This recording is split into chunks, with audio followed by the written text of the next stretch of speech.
सर्वप्रथम आपण IMGBBला सगळे फोटो अपलोड करून टाकूया। अपलोड केल्यानंतर या ठिकाणी आपण डायरेक्ट लिंक घेणार आहोत। JPG हा शब्द शेवटी असला पाहिजे, JPG किंवा PNG पण चालेल। मग आपण काय करूया, आपण एडिट करूया, प्रत्येक फॉर्म एडिट करूया आणि फॉर्मच्या तिथं आपल्याला URL टाकता येईल। अशा पद्धतीने आपण सर्व विद्यार्थ्यांचे फोटो टाकून घ्या। स्टेप नंबर 2 आहे, आपल्याला मोर एडिटवर जायचं आहे, ID जनरेटवर जायचं आहे आणि तुम्हाला उभे पाहिजेत का आडवे पाहिजेत तुम्ही ठरवा। तुमचे ID तुम्हाला दोन्ही प्रकारे बनवता येतील। मी इथं आणि तुम्हाला जितके लोकांचे ID बनवायचे आहेत तितके निवडून घ्या, उभं का आडवं ते ठरवा तुम्ही। मी पोर्ट्रेट घेतलेलं आहे आणि जनरेट बटनावरती क्लिक करा। तुम्हाला या स्वरूपामध्ये फोटोसह त्यांची ID तुम्हाला मिळतील आणि खाली QR कोड मिळतील। तुम्हाला इथे प्रिंट आउट काढायची तशी काढा, कलर ब्लॅक अँड व्हाईट इथे प्रिंट ऑप्शन दिलेला आहे। आता मी स्टाफ किंवा ॲडमिन म्हणून मोबाईलला लॉग इन करेल। हे काम तुम्ही लॅपटॉप डेस्कटॉपला सुद्धा करू शकता, त्याला कॅमेरा तुम्हाला वापरावा लागेल, पण मोबाईलचा कॅमेरा वापरणं थोडंसं सोपं जातं म्हणून मी मोबाईल घेतला। मोबाईलचा QR कोड मी ओपन केला, मोबाईलला मी कॅमेरा बॅक सेट केला, स्टार्ट कॅमेरा केला, त्याच्यानंतर क्लिक हिअरवरती दाबल्यानंतर मी फक्त काय करणार आहे तर QR कोड स्कॅन करणार आहे। तर इथं मला QR कोड दिसतात बघा, एक QR कोड घेतला, एक पहिली हजेरी लागली, ही दुसरी हजेरी लागली, ते सांगितलं बघा, नाव पण सांगितलं कोणाचा हजेरी लागलेली आहे, ते सांगितलं तिसरीची हजेरी लागली राजेश नाईक, त्याच्यानंतर चौथीची हजेरी लागलेली आहे। तर अशा प्रकारे या 4 लोकांची हजेरी मी मोबाईलद्वारे घेतलेली आहे।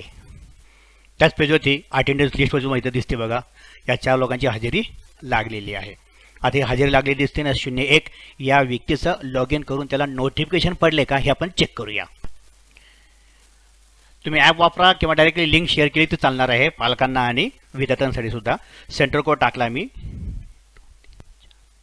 आणि विद्यार्थ्याची हजेरी क्रमांक म्हणजे रोल नंबर टाकायचा आहे। तर इथं बघा नोटिफिकेशन पडलेलं आहे, सकाळी 8:47 तो हजर आहे। तुम्हाला पुन्हा एकदा चेक पण करता येईल बघा, सुरुवातीला सगळ्यात वरती दाखवतो आणि शेवटी एंडला दाखवतो बघा, खाली आलेला आहे की तो प्रेझेंट आहे। तुम्हाला नोटिफिकेशन नको असतील तर तुम्ही ते मागचे नोटिफिकेशन डिलीट सुद्धा करू शकता। तर एकदा चेक करून बघा ही सिस्टीम तुम्हाला इझिली वापरता येते का, बार कोड रीडर सुद्धा वापरता येऊ शकेल। पुन्हा तर सांगतो, मोबाईलच वापरला पाहिजे असं काही नाही, तुम्ही PC सुद्धा वापरू शकता, लॅपटॉप पण वापरू शकता, फक्त कॅमेरा लागणार आहे। आणि जर PC वापरणार असाल तर तुम्ही बारकोड रीडर सुद्धा वापरू शकता। आणि एवढंच नाही तर आपण तिन्ही ऑप्शन ओपन ठेवलेले आहेत हजेरीचे। आपण हजेरी घेण्यासाठी फक्त बारकोड रीडर वापरत नाही आहोत, आपल्याकडे तिन्ही ऑप्शन्स अवेलेबल आहेत।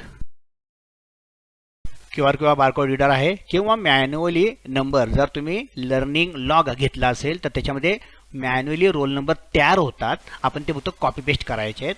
आणि इथं लिस्ट म्हणजे 1 बाय 1 सुद्धा तुम्ही टिकमार्क करू शकता। चुकून एखादा टिकमार्क ऑफ झाला तरी सुद्धा तो सेव्ह करत नाही, कारण काय तो सांगतो नो चेंजेस, एकदा हजेरी लागली म्हणजे लागली। अगदी जबरदस्तीने करायचं असेल तर त्याच्यासाठी मग आपण एक ऑप्शन दिलेला आहे की बा चुकून हजेरी मगाशी लागली होती, आता मला कॅन्सल करायचं आहे, तर त्याला एडिट मोड ऑप्शन दिलेला आहे। अदरवाईज चुकून हजेरी कॅन्सल झाली किंवा हजेरी लागली असं होणार नाही। तर नक्कीच या फीचरचा उपयोग करून पहा।